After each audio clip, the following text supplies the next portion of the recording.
Hi friends, this is Bhavani. எல்லோரும் எப்படி இருக்கீங்க? நம்மளில் சிலர் இல்லைங்க, பலர் கூட துரோகத்தால் அந்த பிரச்சனைக்கு ஆளாகி உங்களுக்கு ஒருத்தங்க துரோகம் பண்ணிட்டாங்க.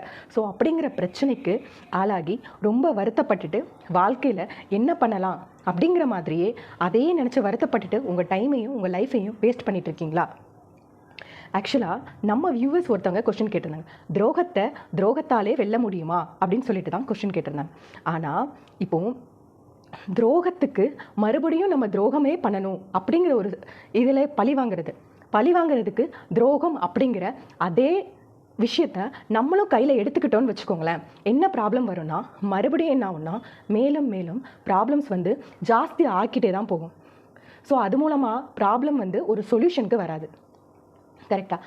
இப்போது உங்களுக்கு துரோகம் பண்ணிட்டாங்க அப்படின்னு சொல்லிட்டு இருக்கீங்களா, அவங்கக்கிட்ட முடிஞ்சளவு அவங்க உங்களை விட ரொம்ப தூரமானவங்களாக இருந்தாங்க அப்படின்னா முடிஞ்சளவு தேவையே இல்லை அப்படின்னு சொல்லிட்டு நீங்கள் ஒதுக்கிட்டு உங்களுக்கான வெற்றிக்கான பாதைகளை மட்டும் நீங்கள் முழுசாக கவனம் செலுத்தினீங்கன்னா உங்கள் லைஃப் ரொம்ப நல்லாவே மாறும். ஃபர்ஸ்ட் ஆஃப் ஆல், நம்மளுக்கு அவங்கள பழி வாங்குறதுக்கு உண்மையான பழி வாங்கலை அப்படின்னா நம்மளோட வெற்றி தான், நம்ம வாழ்க்கையோட வெற்றி, நம்மளோட நீண்ட கால வெற்றி தான் சிறந்த பழிவாங்கல் அப்படின்னு சொல்லிடலாம் நம்ம துரோகம் பண்ணவங்களுக்கு. கரெக்டாக? இப்போது அது மட்டும் இல்லாமல் துரோகத்துக்கு பதிலாக என்ன பண்ணலாம், நம்மளோட புத்திசாலித்தனத்தை யூஸ் பண்ணலாம். பொறுமை, நம்மளோட தேவைகள் என்ன, ஸோ அதில் உள்ள நற்செயல்கள் என்ன, நல்ல விஷயமா என்ன நம்ம பண்ணலாம் அப்படிங்கிற மாதிரி பார்த்தோன்னா ஸோ நமக்கு நல்லது.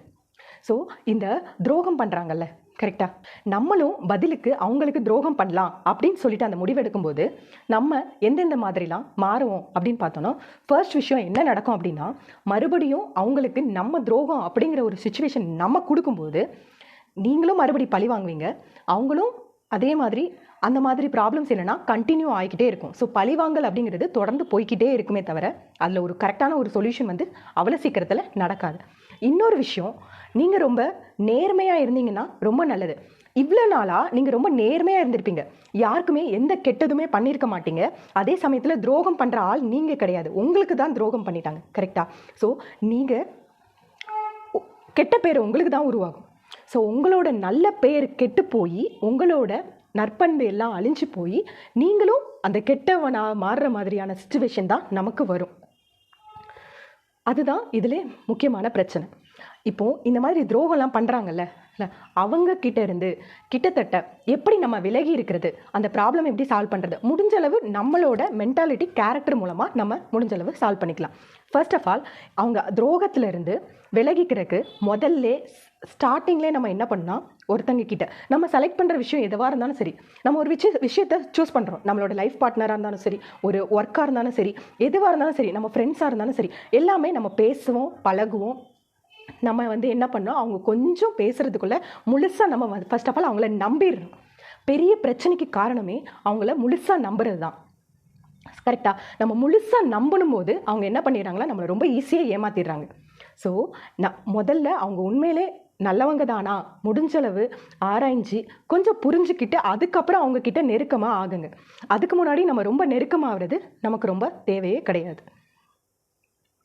நமக்கு அந்த மாதிரி துரோகம் அந்த சிச்சுவேஷனில் நம்ம இருக்கோம்.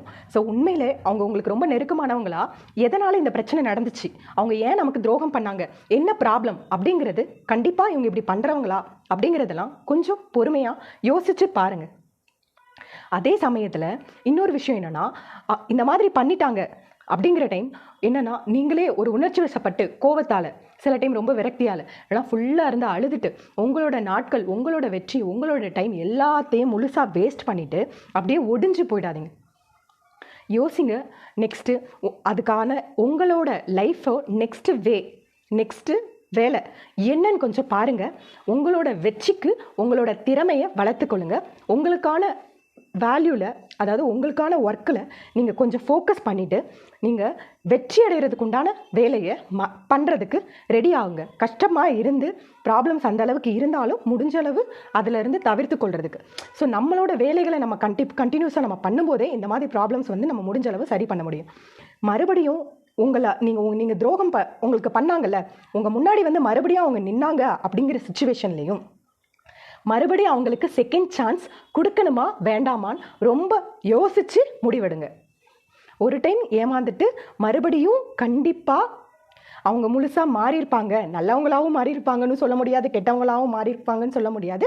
அடுத்த சான்ஸ் கொடுக்குறதா இருந்தால் ரொம்ப யோசித்து கரெக்டாக கொடுங்க. ஓகேவா? ஸோ துரோகத்தை நம்ம துரோகம் பண்ணி தான் ஜெயிக்கணும் அப்படிங்கிறது கிடையாது.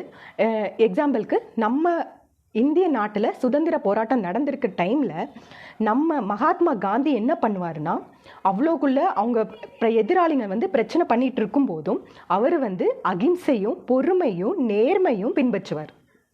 ஸோ நேர்மையாக இருந்து பொறுமையாக இருந்து அவங்களுக்கு எந்த துரோகமும் பண்ணாமல் நேர்மையான வழியில் போயிட்டு என்ன பண்ணுவாங்கன்னா, நம்ம நாட்டுக்கு சுதந்திரத்தை வாங்கி கொடுத்துருப்பாங்க மகாத்மா காந்தி. ஸோ நம்ம இந்த மாதிரி துரோகத்தோட வழியில் போயிட்டு நம்மளோட பேரை கெடுத்துக்க வேணாம். ஸோ முக்கியம், இந்த துரோகத்தை பண்ணுறவங்களை நீங்கள் பழி வாங்கணும்னா அவங்க மனசே குற்ற உணர்வு, அவங்களே அந்த அளவுக்கு யோசிக்கிற அளவுக்கு நினைக்கணும்னா உங்களோட வெற்றி தான். உங்களோட வெற்றியை வச்சு தான் நீங்கள் அவங்கள பழி வாங்கணும். எதுக்காக, எந்த விஷயத்துக்காக உங்களை அவங்க துரோகம் பண்ணாங்களோ அந்த விஷயம் ஃபஸ்ட்டு உங்களுக்கு தேவையா இல்லையான்னு பார்த்துக்கோங்க. உங்களுக்கான வெற்றி பாதையில் மட்டும் போகிறதுக்கு உங்களோட திறமையை நீங்கள் வளர்த்துக்கோங்க.